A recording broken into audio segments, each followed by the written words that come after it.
Hey there, I'm Sarah Bailey with Doers, Shakers, Makers here with this week's Tuesday tip. Let's talk about the 5 reasons why competition is great for your tiny business. Well, first of all, competition drives us to be our best. It drives us to create better products and services because you know as well as everyone else that when you have competition over what you are offering in the market, you start improving the things that you're offering in order to win those customers that you're fighting for. Second, it enables us to identify our specific and unique traits that appeal to customers. This is differentiation. I can't even say the word, but we know what it means. It means you make yourself stand apart. A great example of this is Apple. When it was fighting the personal computer game, it made itself stand out and appear very different. And people very much identify with having an Apple product because they feel they are an Apple user, and that in itself has a whole identification. So when you are having competition, look around you. A lot of people refer to this as finding your niche, getting down to that very specific thing that you are solving or that you are working on. Having competition really encourages this. It makes us look long and hard over what we are really good at and what people are coming to us to find. The third thing is that it pushes us to continue to make things better. This is innovation. We all know that once you stop innovating, stagnation happens. Maybe it makes it a little bit harder to compete as the new things come up. Maybe it just makes you start to seem boring and old-fashioned. But having great competition often forces you to continue to innovate. Another great example of the differentiation and the innovation is Kodak. So Kodak, basically, when everything started digitizing, decided not to. It wanted to stay very strong.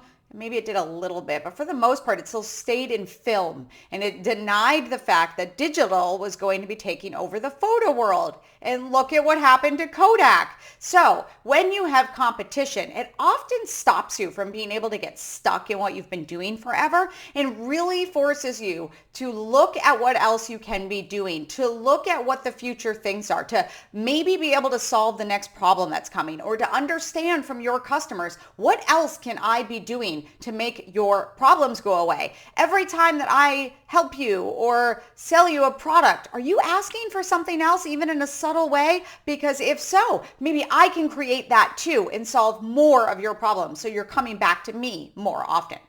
The next is that if you have competition, you tend to run your business better and be more efficient, because in order to stay ahead, to beat the competition, to keep up with what you're doing, you need to be more efficient. You need to put systems in place. This is often a lot of what the scaling conversation comes around, because systems are part of scaling, because you are trying to grow really fast in an efficient manner, and scaling by definition is just growing faster than the work you're putting into it. And in order to do that, you have to be incredibly efficient. So competition also pushes for the same sort of efficiency. You stop wasting time. There's so much that you need to be doing that you need to streamline and do some things better. Now, if you have been watching my Tuesday tips or listening to the Doers, Shakers, Makers podcast, maybe in the Facebook group, you've heard me talk about that we are, of course, only one person. There's only so much we can do. When you outsource, the scariest thing and the thing that prevents us from doing it a lot is that it is a front-loaded task. You have to do a lot of things up front to get it going. But as a talented tiny business owner, thinking, how can I become more efficient with my own time, and how can I become more efficient with my outsourcing or my systemizing with, let's say, apps or technology, are ways that you can stay ahead of that competition. And last, deliver better customer service. This is actually a really big deal, because often when you have a competing company that you are head to head with on something, you know that by making the customer happy and wanting to come back to you, you could keep those customers instead of them going over to the other person. How do you keep that customer happy? Well, with customer service. We usually do not have the luxury of having a call center or a big group of people providing customer service. It is us but you know as much as I do that you developing those relationships with your customers and clients and you understanding what their needs are and serving them and providing them with the best products that you possibly can is what is making those people want to stay with you and stay loyal to you. Nowadays, it's a crazy world out there. Brand loyalty is not what it was in the 50s and the 60s and in the past in the United States. It has definitely changed, and a lot of that change will come from who can get it to me better, who's going to give me a more pleasant experience, who aligns with my values, who is providing me with exactly what I want, when I want it, and making it frictionless. So that's all part of customer service, and it is your job to make sure that your customers are feeling that they are being treated in the way that they expect from the messaging you're giving them. So I would also say the customer is always right is not always the case anymore, but in your branding, you're communicating to them exactly how long something will take to get to them, what they can expect when you deliver on your services and things like that. So going above and beyond that, clearly stating what the process is and what they can expect, delivering on it, getting back to them in a timely manner. These are all things that usually a business is very on top of if they have competition. So 5 ways that competition is actually great for your business. Do not shy away from having a business where you have a lot of competition.